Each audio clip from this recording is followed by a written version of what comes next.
2300 साल पहले एक ग्रीक फिलोसोफर एपिक्यूरस ने एक सिंपल लॉजिक दिया था। उन्होंने कहा, जब तुम हो डेथ नहीं है, और जब डेथ है तुम नहीं हो।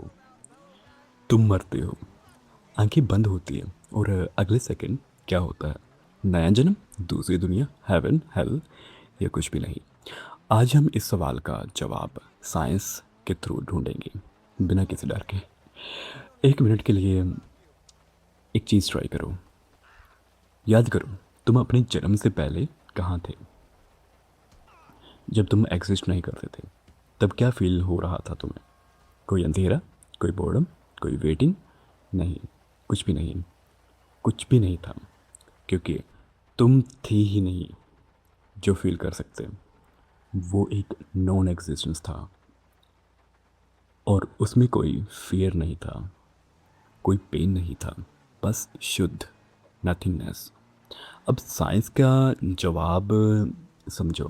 तुम्हारा तुम, तुम्हारी यादें, तुम्हारी सोच, तुम्हारा प्यार, तुम्हारा दुख, सब कुछ, ये सिर्फ तुम्हारे ब्रेन के न्यूरॉन्स के बीच इलेक्ट्रिकल सिग्नल्स हैं।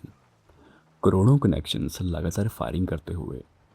जब ब्रेन शट डाउन होता है, जब हार्ट रुकता है और ऑक्सीजन बंद हो जाता है, ये सिग्नल्स परमानेंटली बंद हो जाते हैं।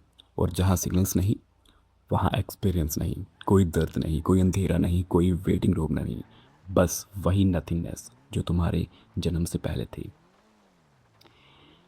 तुम्हें लगता होगा अंधेरा महसूस होगा, लेकिन अंधेरा महसूस करने के लिए एक कॉन्शियस माइंड होना चाहिए, और वही तब एग्जिस्ट नहीं करता जब तुम एनेस्थीसिया लेते हो ऑपरेशन के लिए। तुम्हें टाइम पास होता हुआ भी नहीं लगता। एक सेकंड पहले तुम काउंटिंग कर रहे हो, अगला सेकंड तुम्हारा ऑपरेशन ख़त्म। बीच का टाइम फील ही नहीं हुआ, क्योंकि एक्सपीरियंस करने वाला तुम वहाँ था ही नहीं। डेथ भी एग्जैक्टली वही है, बस परमानेंट।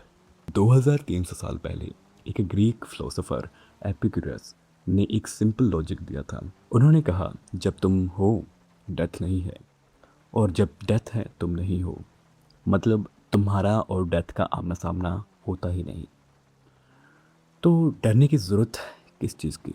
ये सुन के डर लगना नॉर्मल है, लेकिन एक तरीके से देखो, अगर मरने के बाद कुछ एक्सपीरियंस ही नहीं होगा, तो डरने के लिए कोई रीज़न ही नहीं बचेगा। जो चीज़ इनफिनाइट नहीं है, वही चीज़ वैल्यूबल बनती है। तुम्हारा टाइम लिमिटेड है, इसलिए प्रीशियस है। वो दोस्ती जो अभी है, वो सुबह की चाय, वो प्यार जो तुम महसूस करते हो, ये सब कुछ इसलिए मैटर करता है क्योंकि ये हमेशा नहीं रहेगा।